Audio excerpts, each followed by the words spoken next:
So, you're in a rut. The dishes have piled up. Your work lays unfinished in a pile on your desk. You haven't been to the gym in days or even weeks. You spend your time watching TV or TikTok or playing video games all day.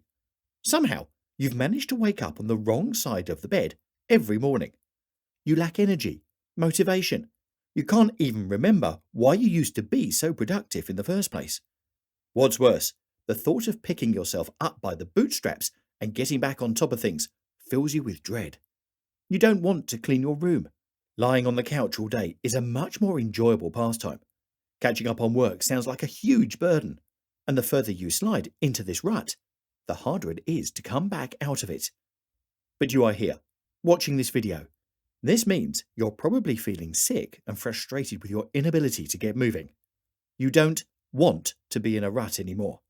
The pile of dirty laundry and the approaching work or school deadlines are starting to give you anxiety. However, no matter what you do, you can't seem to break out of this funk. First of all, it's important to realize that you aren't alone. Lots of people experience periods in their life where nothing seems to go right for them, and they can't give 110% anymore. Being in a rut definitely doesn't mean you're broken beyond repair. It just means it's time to implement some new strategies to help you feel confident, energized, and motivated again. Let's look at a few different tactics you can use to pull yourself out of your rut and back into action quickly.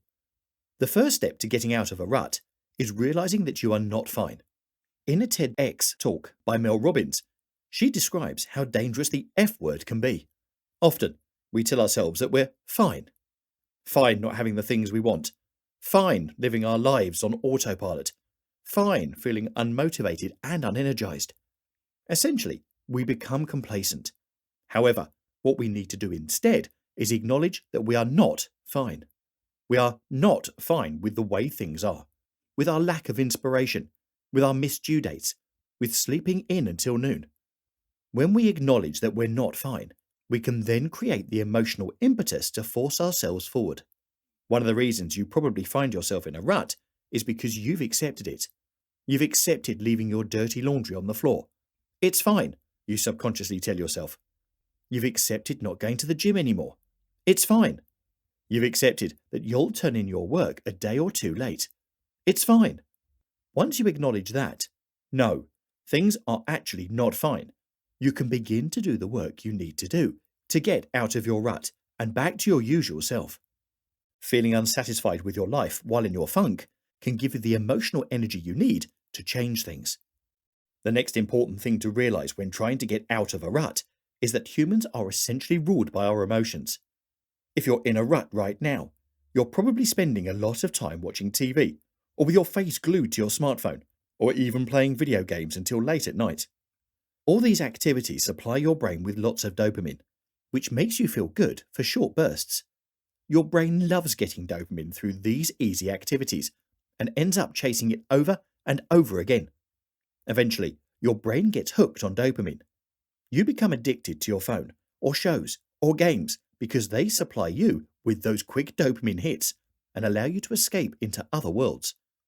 When we get addicted to dopamine, it's very hard to quit. So in order to stop sitting on the couch all day, it's important to approach your rut like an addiction. Remove the source of dopamine from your life gradually. You may even experience withdrawal symptoms, but try to keep at it. Try turning your phone off and putting it somewhere out of sight.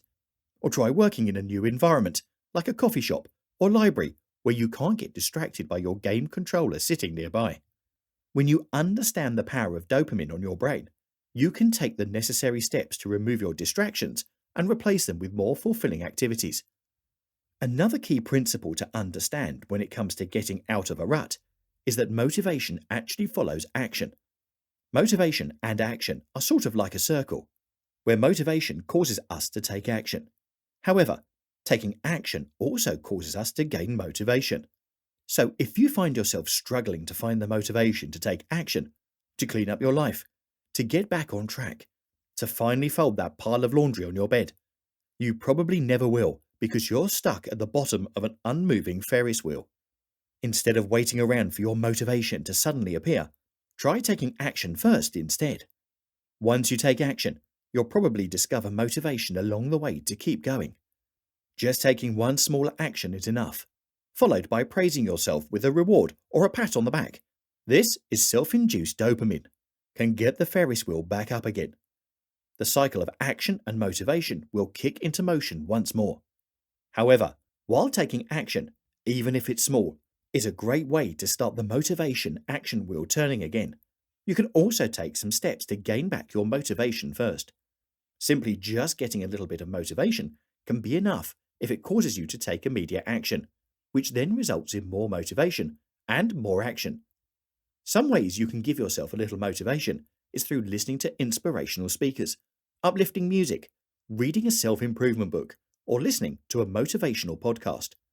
Even taking 10 minutes to watch a YouTube video about how to get out of a rut can get you inspired enough to do a bit of cleaning or walk around your neighborhood for exercise. You can also try switching up your environment, reorganizing your workspace, or getting out of the house.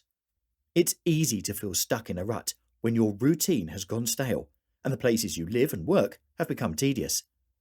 Whatever you can do to improve your emotional state, just enough to get you to take action, can be well worth it to help get things moving again.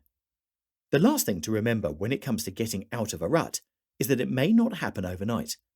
Don't forget to forgive yourself for your mistakes, and don't expect yourself to get back to 110% immediately. Getting out of a rut usually takes time, patience, and the ability to be gentle with yourself.